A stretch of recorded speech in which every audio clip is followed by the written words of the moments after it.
Please look at your hand right now. Are you holding a phone? Is there a computer on your desk? Think about it. You touch it every day. You use it every day. You need it every day. Every time you send a message. Every time you watch a video. Every time you share a picture. You are using someone's dream. Someone had to imagine this device. Someone had to build it. But do you know the story behind it? Do you know the man who changed how we live? His name was Steve Jobs. Today, we are not going to talk about a billionaire. We are going to talk about a boy. A boy who started with nothing. He did not have a rich family. He did not have a perfect life. In fact, his story started with a heartbreak. His birth parents did not keep him. They gave him away. Imagine starting your life like that. Imagine the feeling of being unwanted. But this boy did not let that stop him. He turned his pain into passion. He turned his questions into creations. He went from a small garage to the top of the world. This is not just a story about technology. This is a story about hope. It is a story about falling down and getting back up. Every time he failed, he tried again. Every time people laughed, he worked harder. Every time a door closed, he built a new one. If you have a big dream, if you feel like an outsider, if you think your ideas are too crazy, this story is for you. Let us listen and learn how one crazy idea can change the whole world. Part 1. The Boy in the Garage. Our story begins on February 24th, 1955. A baby boy was born in San Francisco, California. But his birth parents were not ready. They were young. They were scared. So, they decided to give him up for adoption. They wanted another family to raise him. This is how Steve Jobs started his journey. He did not start with a silver spoon. He started with a question mark. Who am I? Where do I belong? It feels hard to start life this way. It feels like you do not fit in. But lucky for Steve, two wonderful people opened their hearts. Their names were Paul and Clara Jobs. They were not rich. They were ordinary, hard-working people. Paul was a mechanic. He loved to work with his hands. He loved to fix old cars and radios. Clara was an accountant. They lived in a small house in Mountain View, California. This was a quiet place, but something big was growing there. In this small home, Steve grew up with love, but he was not like other children. Other kids loved to play games outside. Steve loved to ask questions. Every time he saw a machine, he wanted to open it. Every time he saw a toy, he wanted to change it. He wanted to know how things worked. He looked at a radio and wondered, why does the sound play? He looked at a clock and asked, why does this hand move? How can I take this apart? And how can I put it back together? His father, Paul, saw this spark. He did not ignore it. Instead, he brought Steve into his garage. He gave him a small wooden table. He showed him how to use tools. They worked side by side for hours. They fixed old cars. They repaired small gadgets. And during those quiet hours, Paul taught Steve a lesson. It was a lesson that changed his life forever. Paul said, "When you build a cabinet, you must make the back look beautiful, even if nobody sees it. You will know it is there. So, make it perfect. Pay attention to every small detail." This simple advice became the foundation of Steve's mind. He believed that everything, inside and out, must be beautiful. But school was a different story. Steve was too smart for his teachers.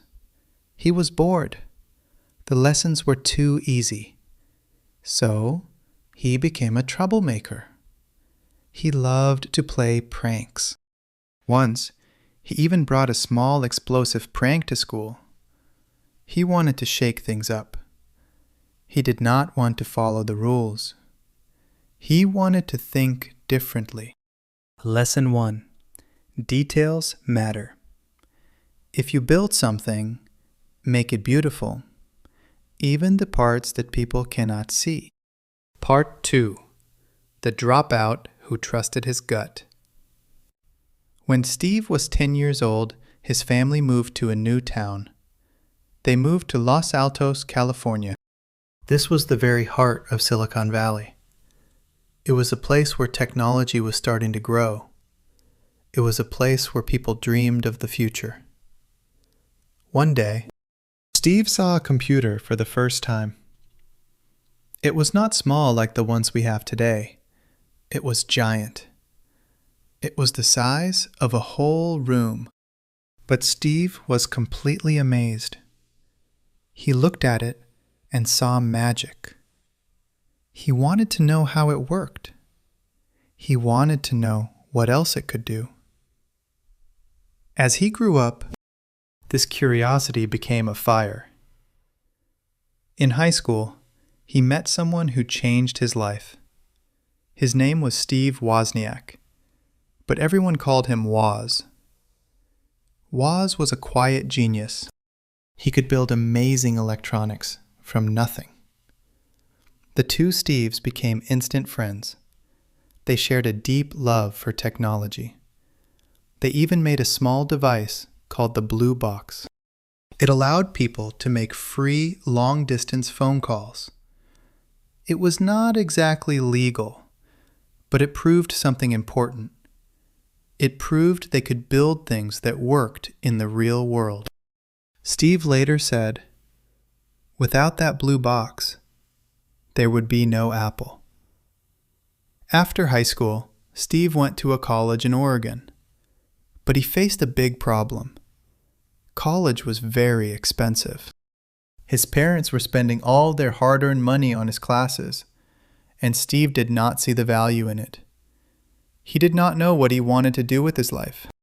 So, he made a very bold decision. He decided to drop out. It feels scary to quit.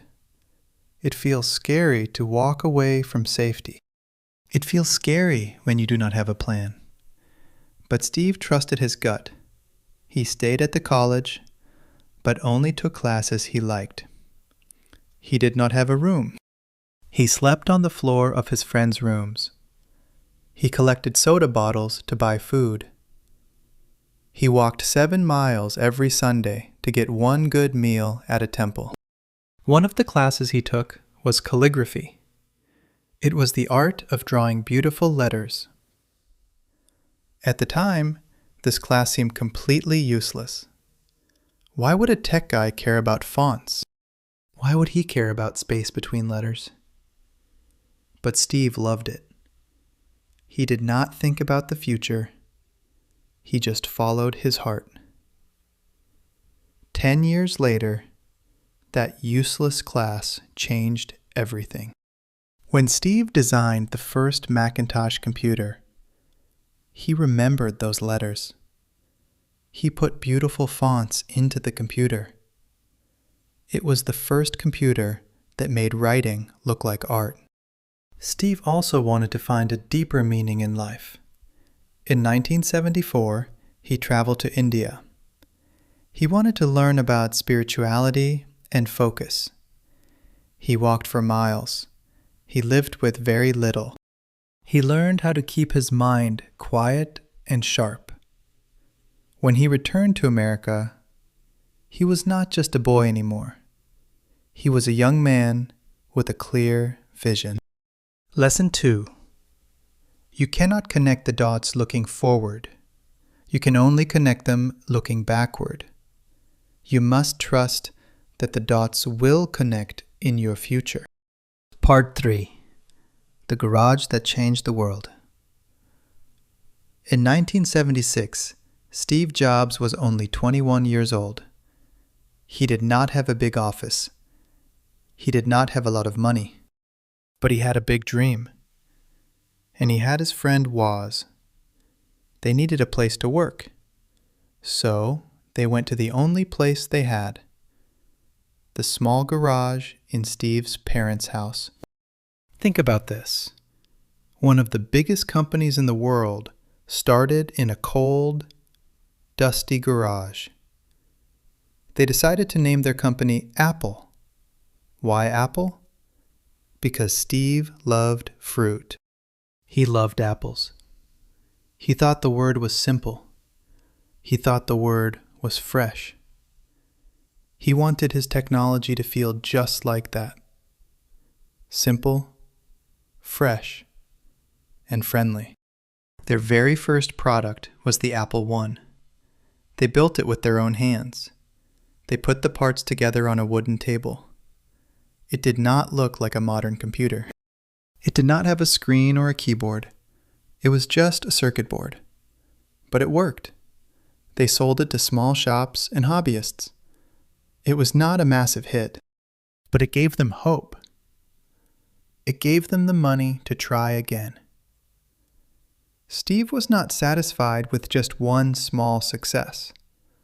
He wanted more. He wanted everyone to have a computer. At that time, computers were only for experts and scientists. They were hard to use. They were ugly. Steve wanted to change that.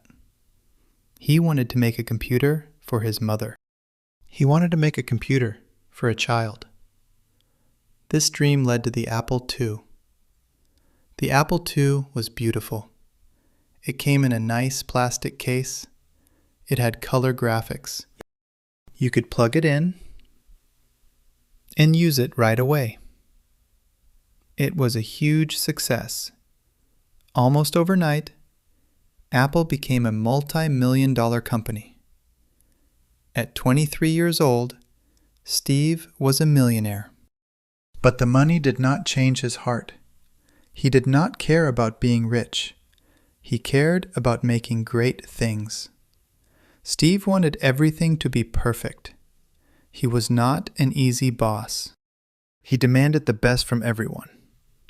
Every time his team brought him a design, he looked at it closely. Every time they said it was good enough, he said no. Every time they made a small mistake, he made them start over. He believed that if you want to make something great, you cannot accept second best. He looked at the lines. He looked at the colors. He even looked at the chips inside the computer. He wanted them to look clean and neat, even if customers never saw them. By the early 1980s, Steve had a new vision. He wanted to build the Macintosh. The Mac was a revolution. Before the Mac, you had to type strange codes to use a computer. It was like learning a new language. But Steve wanted something human. He wanted people to just point and click. So, he introduced the computer mouse. He introduced little pictures on the screen called icons. You could click on a trash can to delete a file. You could click on a folder to open it. It felt natural. It felt like magic. When the Mac launched in 1984, Steve made sure the world noticed. He made a famous commercial for the Super Bowl. It showed that Apple was here to break the rules. It showed that technology could set people free.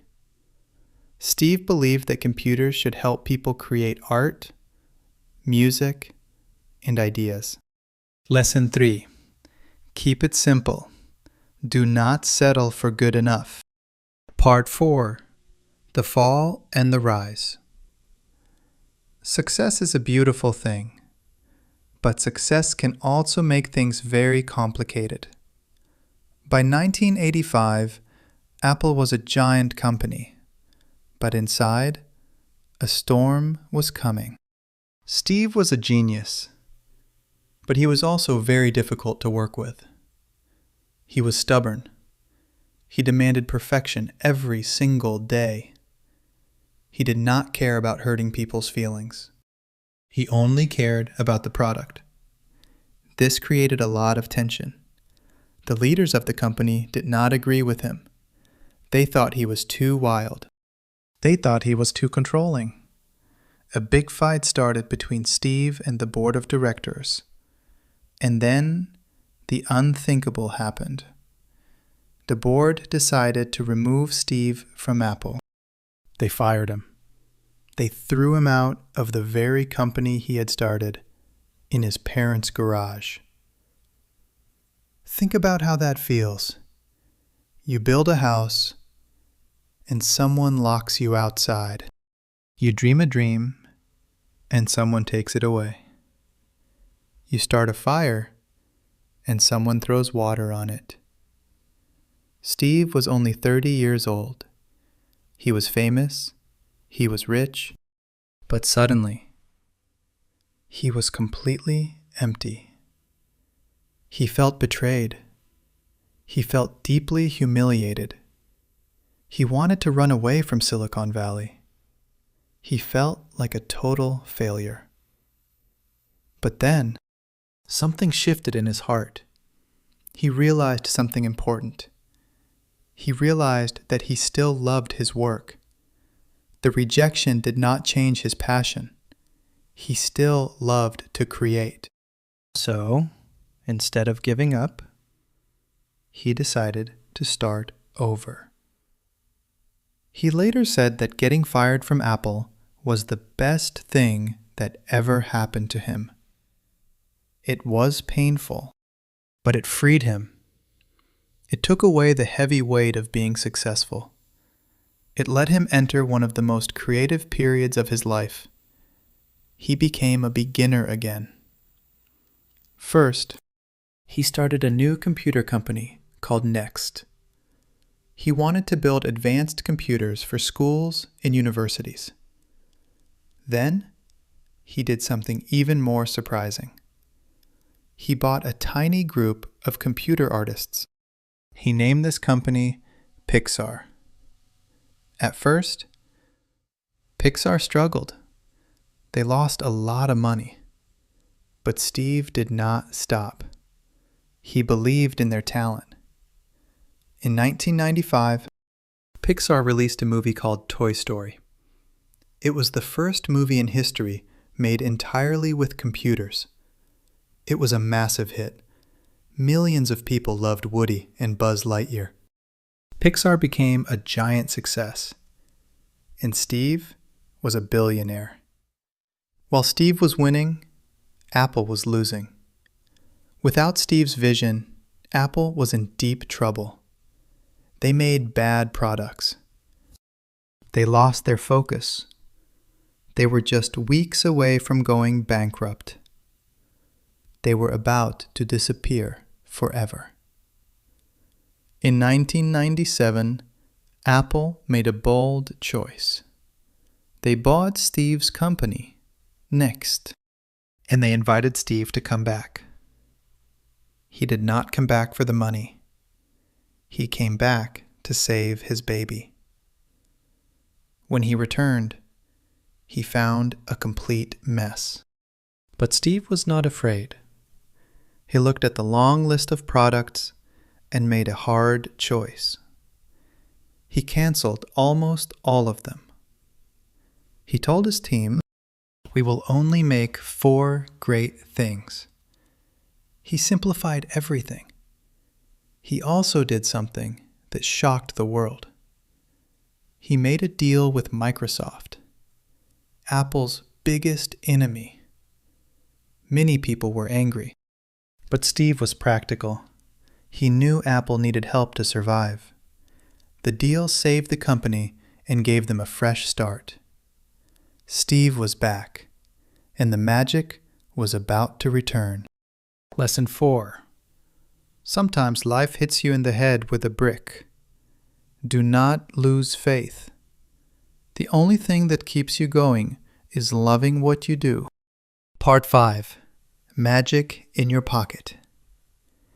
The return of Steve Jobs was just the beginning. He did not want Apple to just survive. He wanted Apple to lead. He wanted to bring magic back to the world. And he started with a computer that looked like a toy. In 1998, Steve introduced the iMac. Before this, computers were beige boxes. They were ugly. They were hidden under desks. But the iMac was different. It was bright. It was blue. It was green. It was see-through. You could see the inside of the machine. It had a handle on top. Why a handle?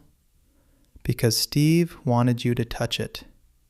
He wanted you to feel comfortable with technology. People loved it. The iMac became the fastest-selling computer in Apple's history. It proved that design was not just a luxury. Design was everything.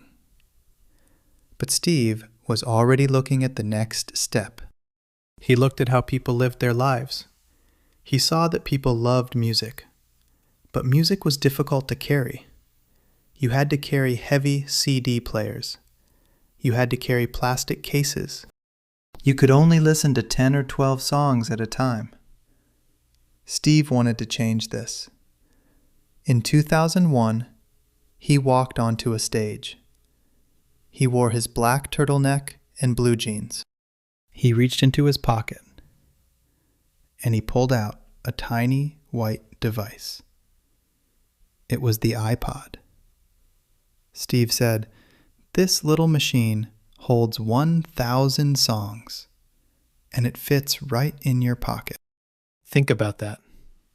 1,000 songs in your pocket. It feels like magic. It feels like freedom. Every time you walk, you have your music. Every time you travel, you have your soundtrack. Every time you feel sad, you have your favorite song. The iPod changed the music industry forever. It was not just a tool. It was a cultural revolution. Steve did not stop there. He had an even bigger dream. He wanted to combine everything you need into one single device. In 2007, he stood on stage again.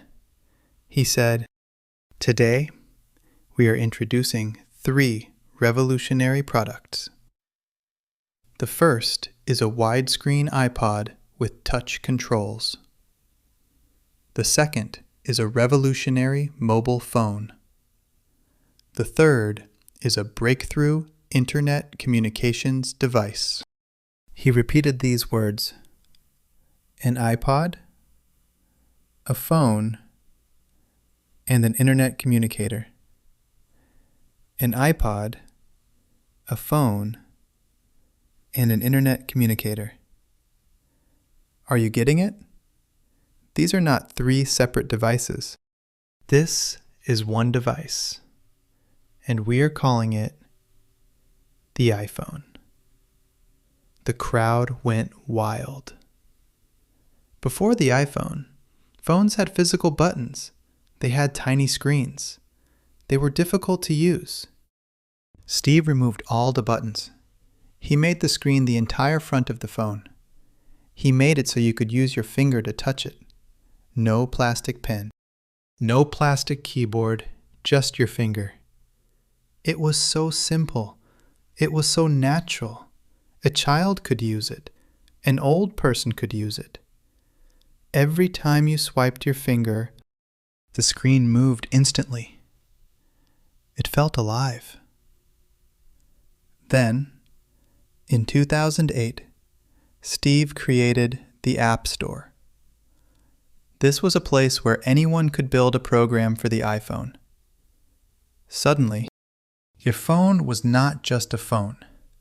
It was a map. It was a game. It was a book. It was a tool to connect with people across the world. Steve built a whole world of creativity. And in 2010, he showed us the iPad. People laughed at first. They said, "It's just a big iPhone. Why do we need this?" But Steve knew better. He sat on a comfortable sofa on stage. He held the iPad. He showed how easy it was to read a book, watch a movie, or browse the web. It did not feel like a computer. It felt like a piece of paper. It felt like magic. Once again, the world realized Steve was right. The iPad became another huge success. Steve did not write code for these devices. He did not build the circuit boards. But he was the artist. He was the director. He made sure every detail was perfect. He made sure the box opened slowly. He made sure the sound of the click was satisfying. He believed that technology should be beautiful. He believed it should make life easier, not harder. Lesson 5. Think big. Technology should be invisible and feel like magic. Part 6. The Final Battle. While Steve was changing the world, a dark cloud was coming. In 2003, he received some terrible news. The doctors told him he had a rare form of pancreatic cancer. It was a shocking blow.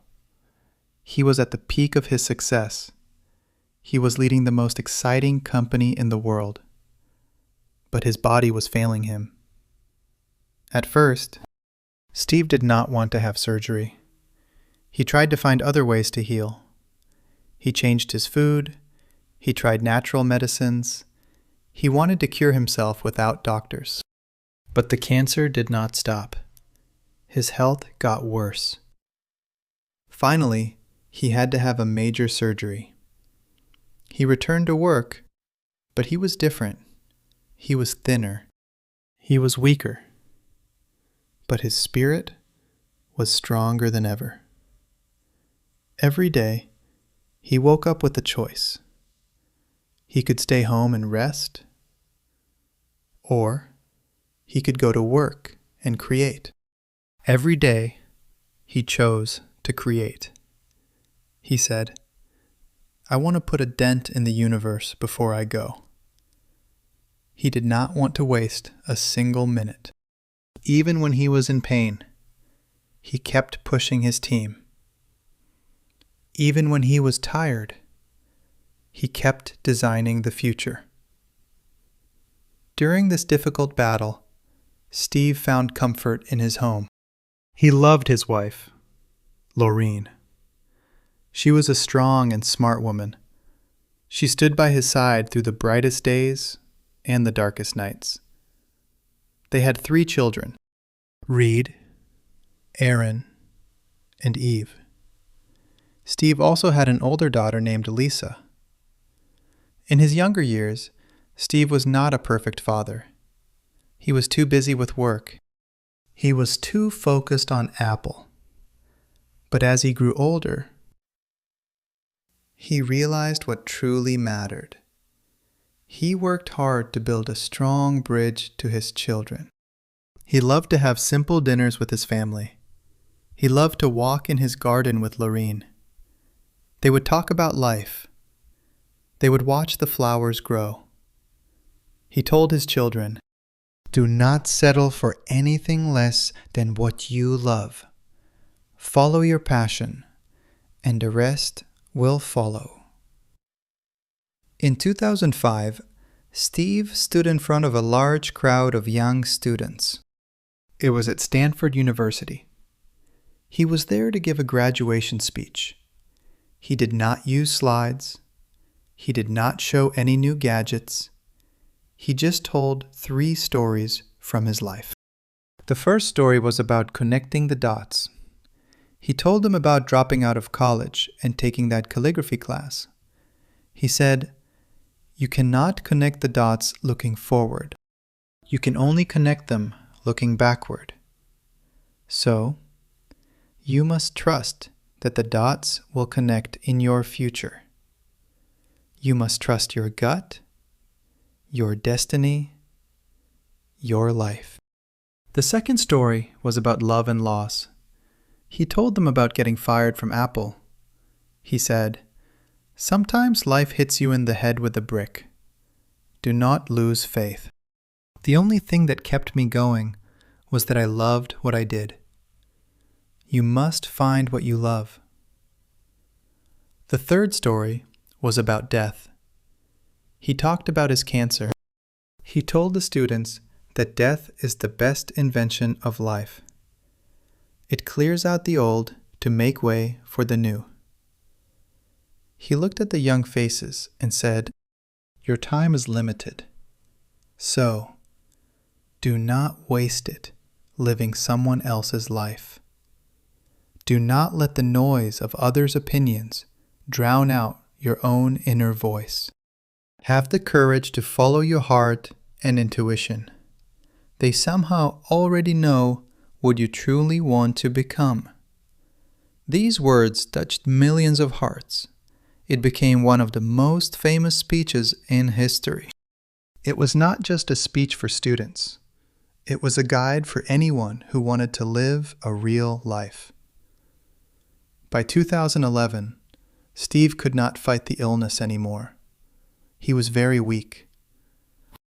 He knew his time was running out. In August, he made a very painful decision. He stepped down as the chief executive of Apple. He wrote a letter to his employees. He said, "I have always said that if there ever came a day when I could no longer meet my duties, I would be the first to let you know." Unfortunately, that day has come.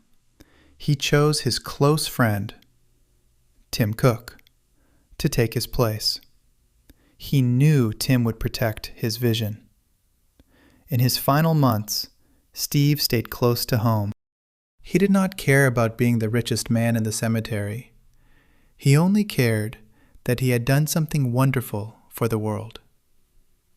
He sat in his garden. He held Lorene's hand. He watched the sunrise. He listened to his favorite music.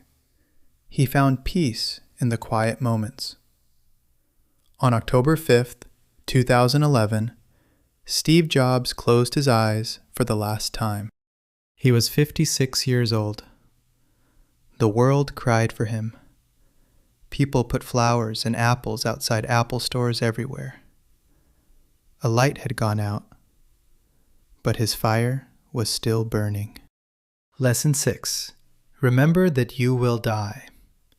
It is the best way to avoid the trap of thinking you have something to lose. Your time is limited, so live your own life. Let us look back at this incredible journey. Think about where we started. We started with a baby boy who was given away. We started with a quiet garage in California. We started with nothing but a big dream. And look where we ended. We ended with a man who changed how the whole world connects. He changed how we listen to music. He changed how we talk to our families. He changed how we use computers. He changed how we live our everyday lives. This is the power of one person. One person who refused to give up. One person who believed in his own vision. Every time life knocked him down, he stood back up. Every time people said his ideas were too crazy, he proved them wrong. Every time he faced a closed door, he built a new path. He showed us that your start does not define your finish. He showed us that passion is stronger than any obstacle. You might feel like you are in that dusty garage right now. You might feel like nobody believes in your ideas. You might feel like you have failed too many times. But remember Steve's words. Stay hungry. Stay foolish. Keep searching for what you love. Do not settle for a life that is just okay. Do not let anyone else tell you who you should be. Trust that your experiences will connect in the future. Every small step you take today is preparing you for something bigger tomorrow.